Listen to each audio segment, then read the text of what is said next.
Nós estamos refletindo nesse dia, né, sobre a doutrina dos apóstolos, né, aquilo que segurou a fé até aqui, fez essa doutrina, fez de muitos homens, de muitas mulheres, pessoas que puderam cumprir em suas vidas a vontade de Deus.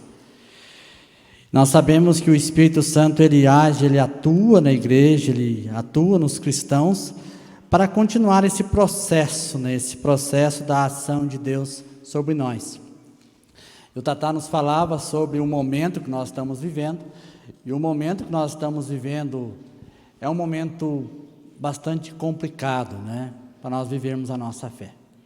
Mas nós precisamos encontrar lugares, ou encontrar um lugar que possamos viver essa fé cristã, a fé em Jesus Cristo, nosso Salvador, de maneira autêntica, completa, e nos conduzirá a aquilo que nós buscamos, que é a vida eterna. E a igreja fala muito bem sobre isso, né? A igreja como mãe e mestra. Nós vamos refletir nesse segundo momento sobre a palavra de Deus, sobre as Escrituras, e baseando em algumas coisas que fala o documento do Concílio Vaticano II, a Dei Verbum, né? Que fala sobre a revelação. E sobre as fontes da revelação. A principal fonte da revelação é a Sagrada Escritura. A partir dela, né, a partir da Sagrada Escritura, nós temos as outras fontes da nossa revelação, ou da revelação. E é interessante que, sobretudo no capítulo 3 da Dei Verbum, ela vai falar sobre a inspiração das Sagradas Escrituras e sobre a interpretação. E eu penso que são dois elementos fundamentais. No versículo 11, no parágrafo 11 da Dei Verbum, ela vai dizer assim, que os autores sagrados escreveram aquilo que Deus queria que fosse escrito.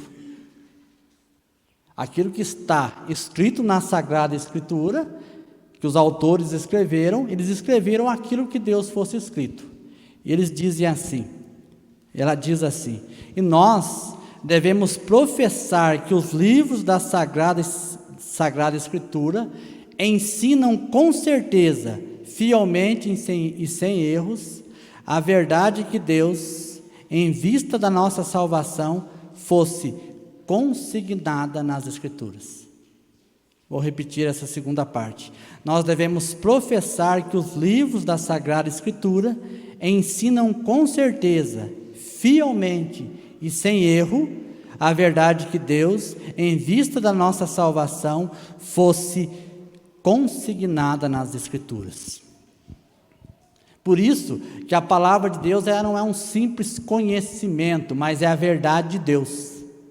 Que Deus colocou na palavra aquilo que é fundamental para a nossa salvação. Ela é colocada em vista da nossa salvação.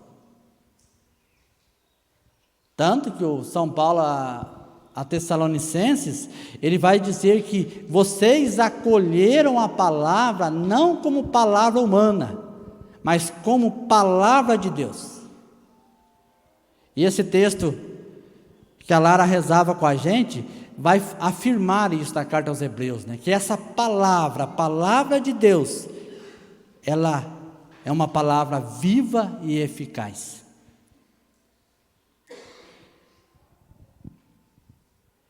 E é interessante que a nós cristãos cabe pregar a palavra de Deus, anunciar a palavra de Deus. Essa palavra que Deus colocou para a nossa salvação. Essa palavra que é viva e eficaz, que é capaz de transformar toda e qualquer situação. E nós vivemos nesse tempo que já foi comentado, que existe uma tentativa de uma mudança, né? Que a palavra de Deus se torne simplesmente palavra dos homens. Existe uma tentativa, um esforço articulado para que haja uma falsificação da palavra de Deus, que muitas vezes não tem sido pregada como palavra de Deus. Tem sido pregada simplesmente como palavra dos homens, e ela não tem efeito. porque ela não é viva e eficaz.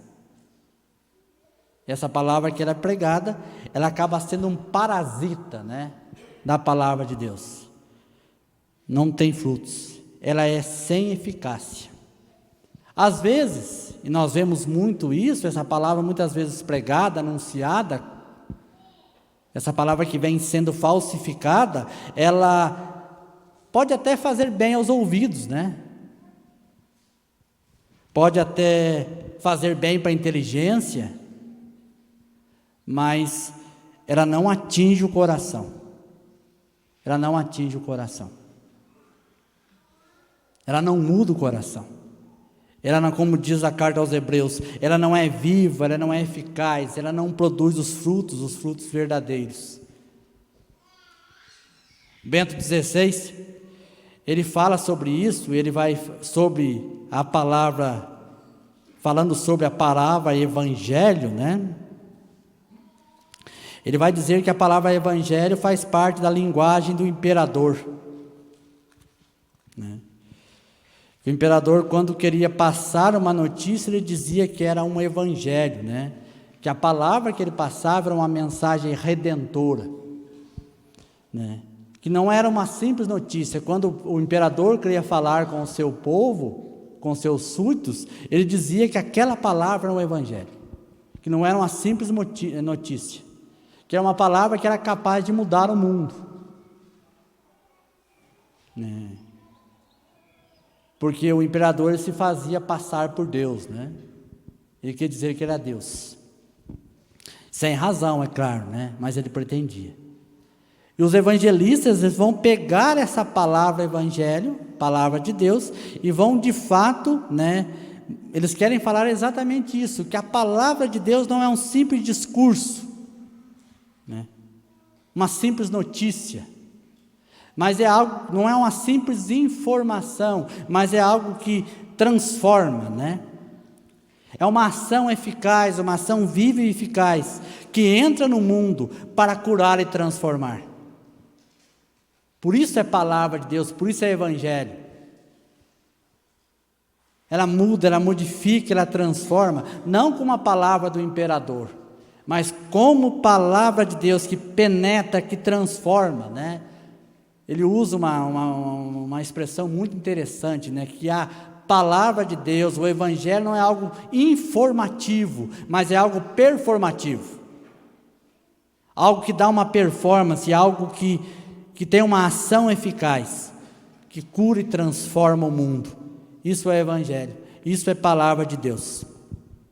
E nós vemos hoje em dia, a respeito das Sagradas Escrituras, a respeito da palavra de Deus, nós vemos algumas interpretações, ou muitas interpretações, que corroem a fé nas Escrituras, e fazem das Escrituras, da palavra de Deus, um livro de literatura, ou algo como qualquer outra coisa, né? Isso, infelizmente, dentro da igreja, muitas vezes, ou na maioria das vezes. Padre Raniero Cantalamessa falando sobre isso, né? Ele falando sobre aquele texto de Mateus, que nós, no dia do juízo, nós seremos julgados por toda a palavra vã, a palavra sem fundamento, o fundamento que é Jesus Cristo. Ele vai dizer que quem vai ser julgado é os filhos da igreja, não é o mundo. O mundo vai ser julgado por não crer em Cristo. Quem vai ser julgado pela palavra vã, essas palavras que corroem a Escritura, que não têm fundamento, não são palavras de Deus, que são ditas, né, falsificando a palavra de Deus, são os filhos da igreja, não é o mundo. Somos nós formadores, somos nós pregadores, são aqueles que devem ser os anunciadores da palavra de Deus. E é interessante que isso é muito divulgado, né? Essa falsificação da palavra de Deus, essas interpretações que corroem a palavra de Deus. Um superior dos jesuítas, né? Agora há pouco tempo, ele falando sobre a indissolubilidade do matrimônio, ele vai dizer assim, né? Nós não sabemos se aquilo que Cristo falou sobre que Deus uniu o homem não separa é verdade, porque não tinha ninguém lá com um gravador. para trazer para nós isso, né? Veja como essas interpretações, elas corroem.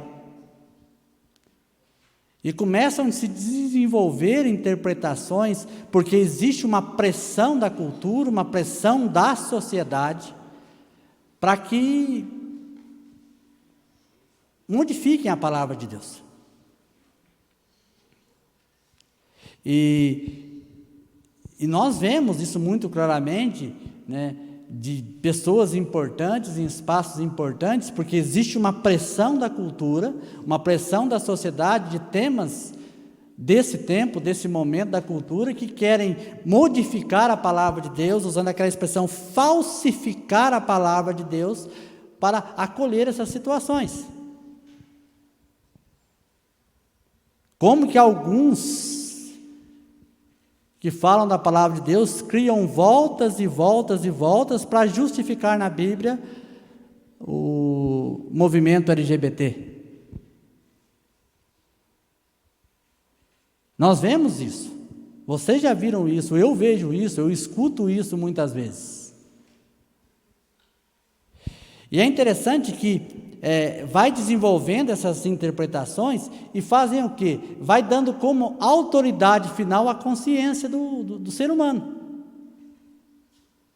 Segue esse caminho, conforme essa interpretação que eu dou. Se você se sente bem, se a tua consciência não te condena, vai em frente, porque não é mais a palavra de Deus. E a consequência pior disso que nós podemos dizer, que essas interpretações que vão aparecendo, como essa desse superior geral dos jesuítas, elas vão criando uma consequência que começa a dispensar a conversão. Você não precisa converter, você não precisa mudar de vida. Que dispensa o arrependimento, que dispensa-se a submissão à palavra de Deus. Padre Raniero, cantando a missa, né? Bendito seja Deus pelo Padre Raniero, né? Ele fala uma coisa sobre isso, eu até vou ler. Bendito seja Deus pelo Padre Raniero, bendito seja Deus pelo Bento XVI, né? Ele falando sobre isso, sobre essa realidade que começa, aquela intenção que Jesus Cristo fala sobre os fariseus, né? Que os fariseus são aqueles que anulam a palavra de Deus. Ele vai dizer que querem dispensar a conversão, querem dispensar o arrependimento, a submissão à palavra de Deus. Ele diz assim, o Evangelho, no livro O Mistério da Palavra de Deus, o Evangelho tem sido instrumento para confirmar toda espécie de projetos humanos. Vai dizendo ele, quando um auditório se encontra de tal modo predeterminado por condicionamentos psicológicos, sindicais, políticos ou passionais, a ponto de tornar impossível, logo de partida, não dizer aquilo que ele espera ouvir, concedendo-lhe completamente razão em tudo, quando não estiver qualquer esperança de conduzir os ouvintes àquele ponto em que é possível dizer-lhes, converter-vos e crede, então é adequado não proclamar a palavra de Deus. Para que ela não seja explorada para fins partidários e traída. Se a palavra de Deus não for para provocar a conversão, se não tiver um anúncio claro da conversão, da mudança de vida, do arrependimento, da submissão à palavra de Deus, usando a palavra do Padre Raniero cantando a missa, quando o Evangelho é feito para acomodar, né, ou seja, feito para instrumentos para confirmar toda a espécie de projetos humanos, naquele espaço não deve ser proclamada a palavra de Deus. Livro O Mistério da Palavra de Deus, na página 85, para quem quiser conferir. Ele vai dizer, né, é lógico que eu devo se eu estiver nesse espaço, ter o comportamento, o testemunho cristão, depois ele vai dizer disso. Mas a palavra de Deus, se não tiver a possibilidade, né, de de levar a pessoa à conversão ou ter esse anúncio de conversão por causa de várias circunstâncias que devem acontecer, ela não deve ser proclamada, a palavra de Deus. E nós percebemos, podemos dizer, que nesse tempo que nós vivemos, existem assuntos que têm sido meio que pinçados da palavra de Deus, têm sido tirados da palavra de Deus. Assuntos como a vida eterna, como o pecado. Porque para colher usando a expressão de todos os partidários, nós não podemos falar sobre esses assuntos.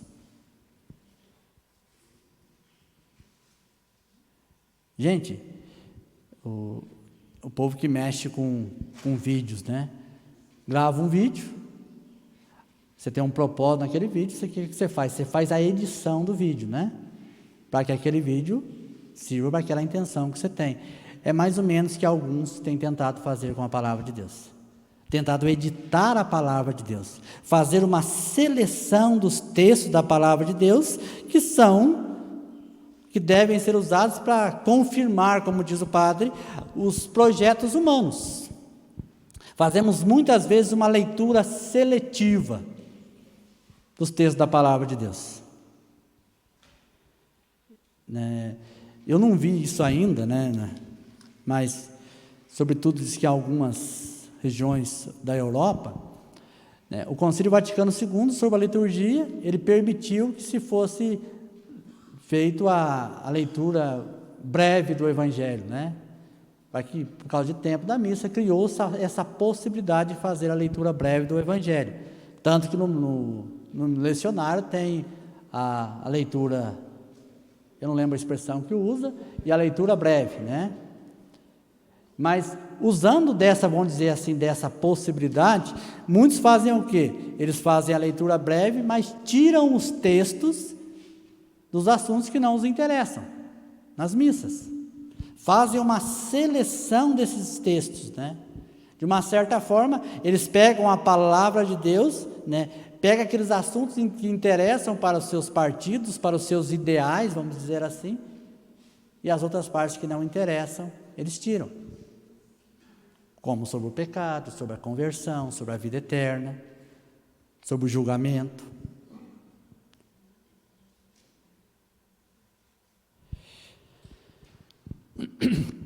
Vamos dizer assim, eles querem revestir, Quando eu falo eles querem, clamo a misericórdia de Deus para não dizer, que nós não fazemos parte dessas ideias. Eles querem revestir a palavra de Deus para torná-la mais aceitável para aqueles projetos. É interessante que Paulo vai dizer a Timóteo, comunica a palavra de Deus com exatidão, porque é revelação. Deus revelou. E não é porque existe uma pressão da cultura, nessas demandas, vamos dizer assim, sociais, que nós podemos aderir a essa pressão tentando falsificar a palavra de Deus, porque é palavra de Deus.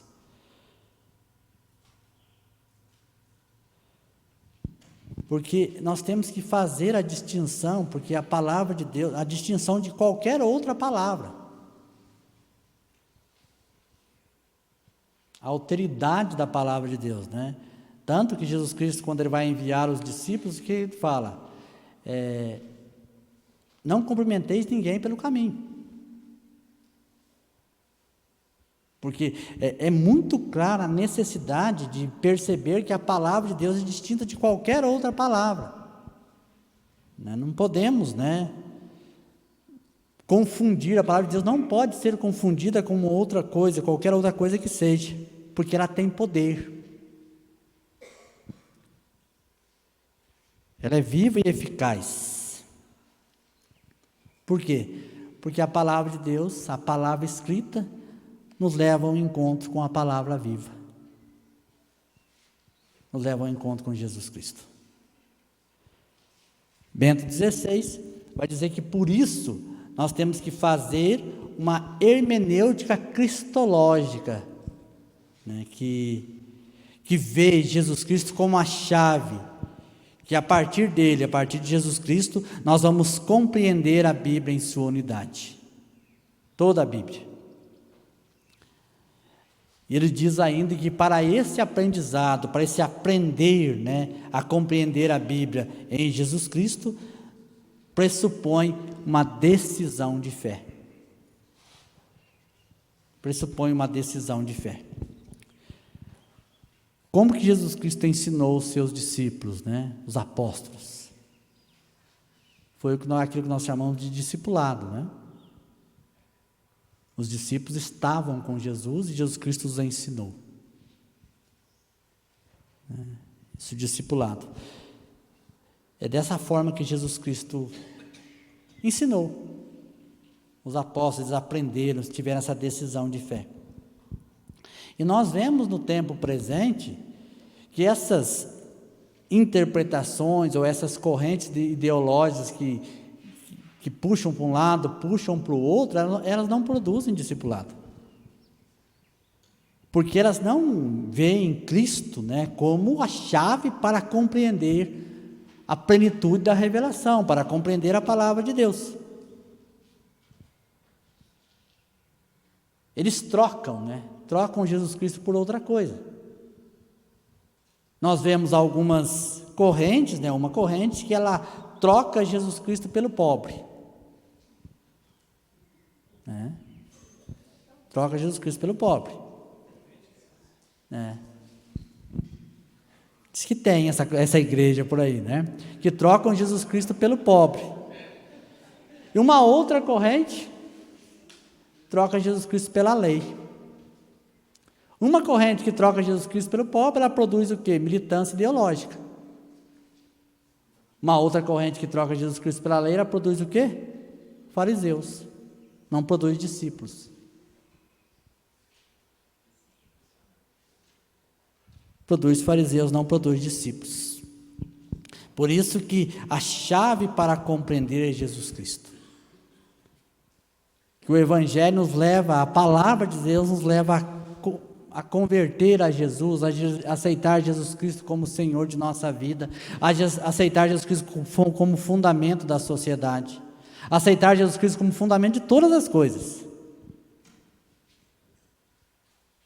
Porque Ele é o que nos leva a compreender a palavra de Deus. E uma outra coisa que a Dei Verbum fala, eu queria que vocês pegassem, ela fala no versículo número 21, mas eu queria que vocês, refletindo sobre o texto de São Paulo a Timóteo, no capítulo 2, queria que vocês pegassem. São Paulo a Timóteo, no capítulo 2, no 2 Timóteo, no capítulo 3, no versículo 16, que fala sobre a inspiração divina. 2 Timóteo, capítulo 3, versículo 16.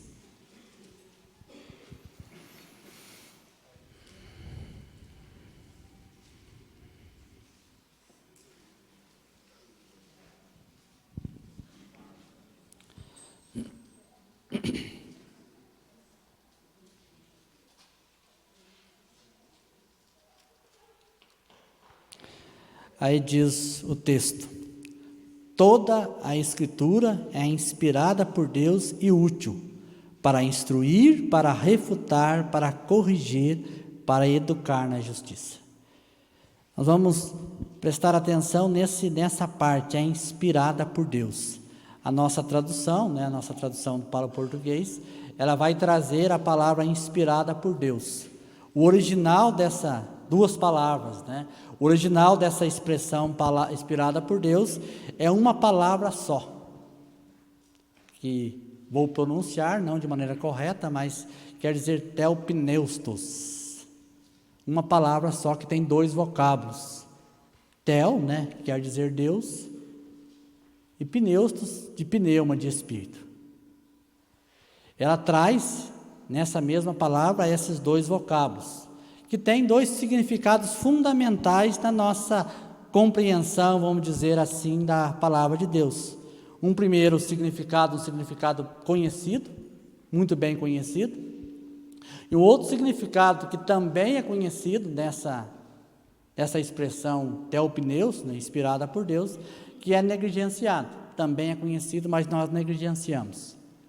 Podemos dizer assim que é um significado passivo e um significado ativo, que toda a Escritura é inspirada por Deus, ou, usando a expressão do original, teopneustos.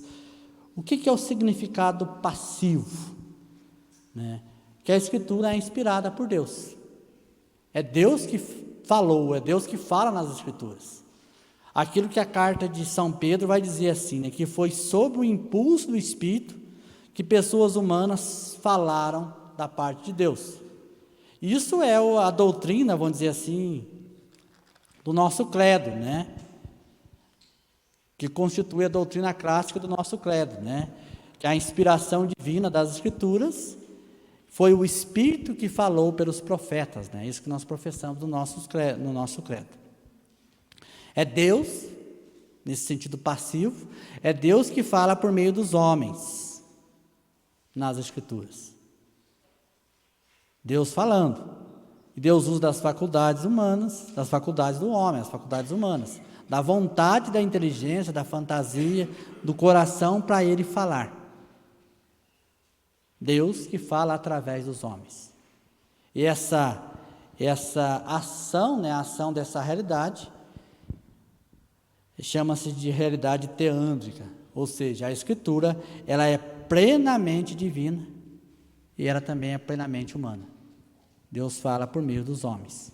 São dois elementos que estão, vamos dizer, fundidos, mas não devem ser confundidos. Deus que fala através dos homens. E é interessante que no começo, no versículo 16, que fala que toda a Escritura é inspirada por Deus. Toda. Do primeira palavra até a última palavra. Toda ela é inspirada por Deus. Deus inspirou os profetas a falarem, os autores a escreverem. É isso que a Dei Verbo ensina, como sentido passivo. Então não existe um texto das Escrituras que não é inspirado, toda ela, toda parte. E o outro significado, né? Por isso a primeira conclusão prática que eu quero tirar é essa sobre esse ensino, né? Que toda a Bíblia é palavra de Deus, toda ela, né? Toda ela. Tem uns textos difíceis da palavra de Deus, mas mesmo esses textos difíceis foram inspirados por Deus. Tem um autor, que, se não me engano, norte-americano, que ele fala assim, né? Que nós não precisamos temer os textos difíceis, nós temos que temer os textos fáceis, né? Mas toda ela é inspirada por Deus. Toda ela. E o segundo significado que essa expressão do original vai dizer, né, é que ela é o significado ativo, né, que vamos dizer assim, que é o significado mais negligenciado, uma parte mais negligenciada. Santo Ambrósio, ao falar sobre isso, ele vai dizer que a Bíblia ela é teopneustos, né, inspirada por Deus, não somente porque é inspirada por Deus, mas também porque é inspiradora para Deus. Ou seja, ele diz que a Bíblia inspira Deus. Santo Agostinho, ao falar sobre isso, ele vai dizer que afirma que Deus não fez as coisas e foi embora. Elas vieram de Deus, permanecem nele e ele nelas. Vai dizer que após ter dado as Escrituras, como que o Espírito encerrou nela, habitando, animando-a com seu corpo divino sem cessar. Ou seja, o Espírito soprou, vamos dizer assim, no começo, para que os autores sagrados, escrevessem a Bíblia à vontade de Deus, e agora, trazendo isso de uma maneira mais didática para nós, agora a Bíblia sopra o Espírito Santo sobre nós, porque ela é a palavra de Deus. Ela inspirada por Deus, Deus que inspirou os autores a escrever a Bíblia, mas também ela inspira Deus, né? Ela sopra Deus, ela exala o Espírito Santo.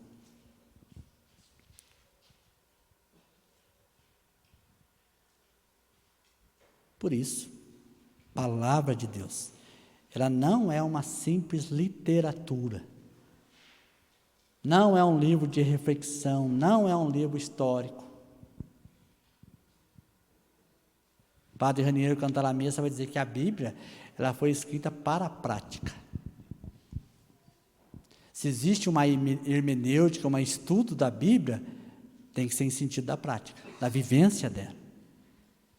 E ele mesmo dizendo, vai dizer que existe uma inflação de hermenêutica e pouca prática.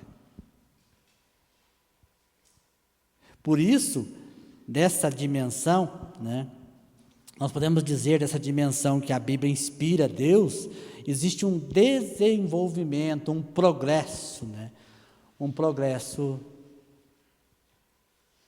de melhora da fé. A Bíblia, ela produz esse progresso de melhora da fé, né? Um conhecer melhor a fé, conhecer melhor as Sagradas Escrituras. Tem um santo que, falando sobre isso, ele vai dizer assim, que é necessário ter essa visão desse progresso, né? Desse desenvolvimento, né? Que progride. Ele vai dizer que é diferente de mudança, falando sobre a interpretação da Bíblia.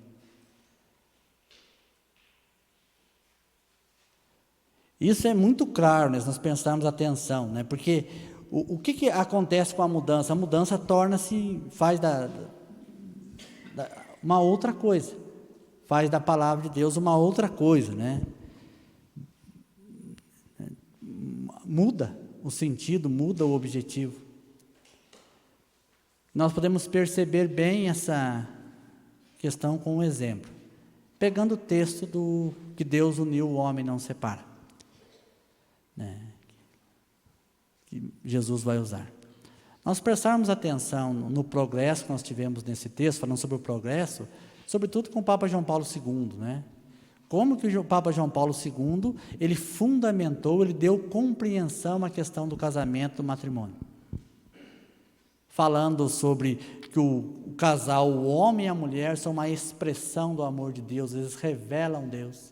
Eles mostram Deus no seu relacionamento, e ele foi fundamentando isso, e houve um progresso, um crescimento muito grande nessa questão,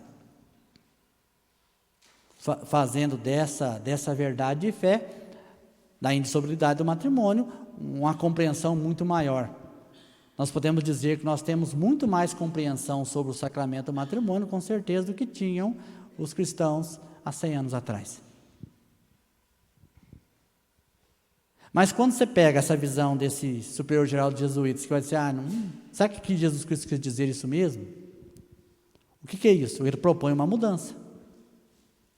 E isso é o quê? Um atraso na fé. A palavra de Deus deixa de ser respeitada como palavra de Deus para que hajam mudanças.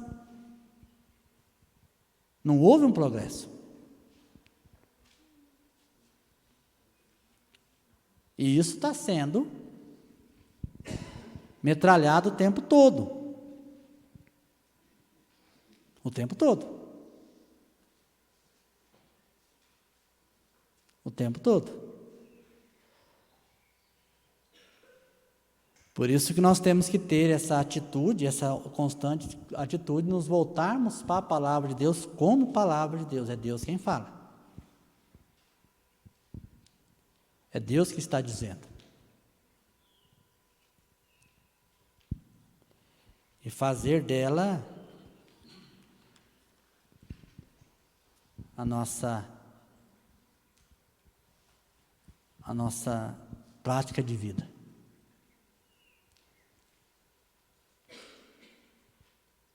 É claro que o conhecimento histórico, o conhecimento do que os autores queriam dizer, o conhecimento da época, tudo isso ajuda a compreender. Mas isso tem que nos levar à prática.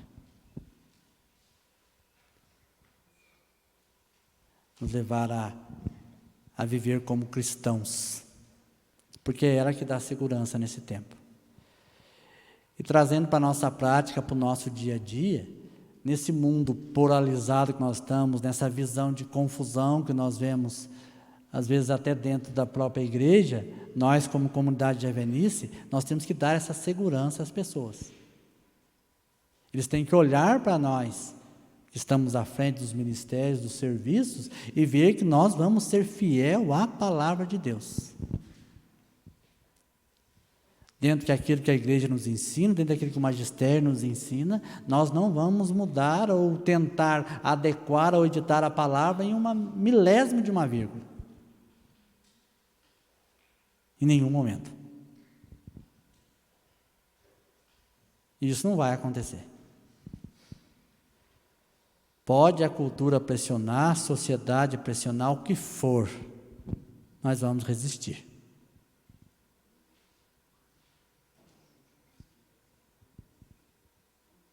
Pressão psicológica, pressão social, pressão, nós vamos resistir porque é palavra de Deus.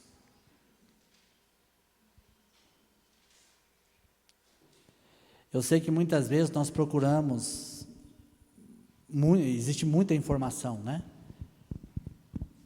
Nesse mundo de tanta informação, isso é um perigo, né? Porque existem informações o tempo todo, que não ajudam, que só atrapalham, pois nós temos que buscar, né, coisas seguras. Esse tempo atrás, um menino, até comentei com eles aqui, um jovem da nossa comunidade, veio conversar comigo sobre um livro sobre cristologia. Queria conhecer melhor a Cristo, né? Isso é bom, ótimo. E ele perguntava para mim assim: Marcelo, me indica livros sobre cristologia. Eu fui para Jesus de Nazaré, do Bento XVI, os 3 livros. Aí ele dizia para mim: o que mais? Eu falei: é suficiente. É suficiente. É suficiente. Foi para se você chegar a compreender tudo isso aqui, aí você procura outra pessoa para indicar livro para você, porque já fugiu muito da minha alçada, né? Já não tenho, né? Então existe, gente, nós temos uma diferença, vamos supor, daquela tensão que existia nos anos 70, nos anos 80, porque existia muita confusão. Hoje não. Hoje existe essa confusão, existe essa militância louca de deturpação da palavra de Deus, mas nós temos material seguro, né? Você quer refletir sobre os evangelhos? Você tem Jesus de Nazaré, do Bento XVI. Para quem leu o texto, por exemplo, os textos dele, vai dizer: esse livro passou anos na minha cabeça. Ele vai falar de alguns autores importantes, de livros importantes dos anos 30, dos anos 50, e esse livro passou anos na minha cabeça. E agora eu sinto uma urgência de escrevê-los. E ele escreveu como parte desses livros ele escreveu como Papa. Então, nós temos coisa boa. Depois o Marcão vai falar sobre nós, sobre o Concílio Vaticano II, sobre o Catecismo da Igreja Católica. Nós temos autores, nós temos pessoas que refletem na fidelidade à palavra de Deus. E é isso que nós temos que procurar.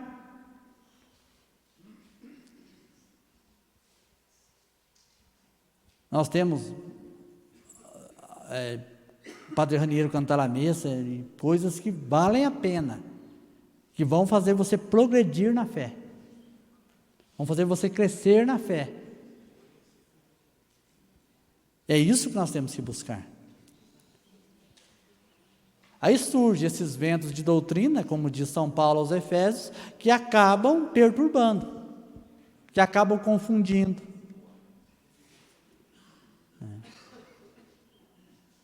Aí de um lado, um quer abrir as portas todas, do outro lado, um quer fechar as portas todas, né? E não é isso. O que é? É conhecer de fato aquilo que a palavra de Deus espera de nós. Por isso, irmãos, isso é importante nós termos essa ideia, né? Saber quais as fontes, qual lugar que nós vamos procurar. Qual vai ser o nosso conteúdo fundamental de compreensão?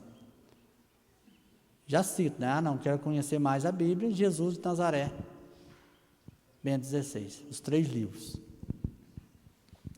Aí se precisar de mais alguma coisa, Deus há de prover, né? Tá certo?